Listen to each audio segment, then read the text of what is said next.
La vie sanctifiée. Chapitre 1. Théorie vraie et fausse en contraste.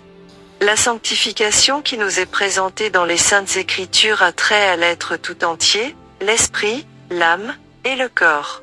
C'est là la véritable notion de consécration totale. Ainsi Paul a prié pour que l'Église de Thessalonique puisse jouir de cette grande bénédiction.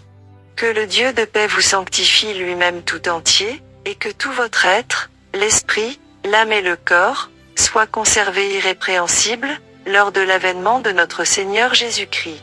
1 Thessaloniciens 5.23. Il existe dans le monde religieux une théorie de la sanctification qui est fausse en soi et dangereuse par son influence. Dans plusieurs cas, ceux qui font profession de sanctification ne possèdent pas le véritable article.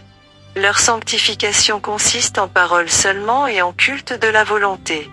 Ceux qui cherchent réellement à former des caractères chrétiens ne se permettront jamais de penser qu'ils sont sans péché. Leurs vies peuvent être irréprochables, ils peuvent être de vivants représentants de la vérité qu'ils ont acceptée.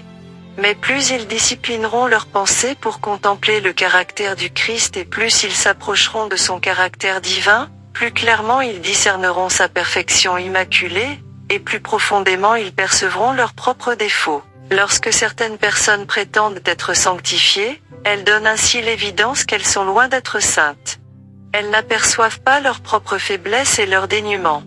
Elles croient refléter l'image du Christ parce qu'elles ne le connaissent pas vraiment. Plus grande est la distance qui les sépare de leur Sauveur, plus justes elles s'imaginent à leurs propres yeux.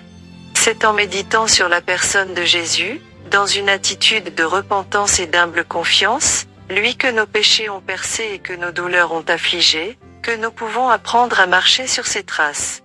En le contemplant, nous sommes transformés à sa ressemblance divine. Puis, lorsque cette œuvre sera accomplie en nous, nous ne prétendrons plus posséder une quelconque justice personnelle mais nous exalterons Jésus-Christ tout en reposant nos âmes impuissantes sur ses mérites.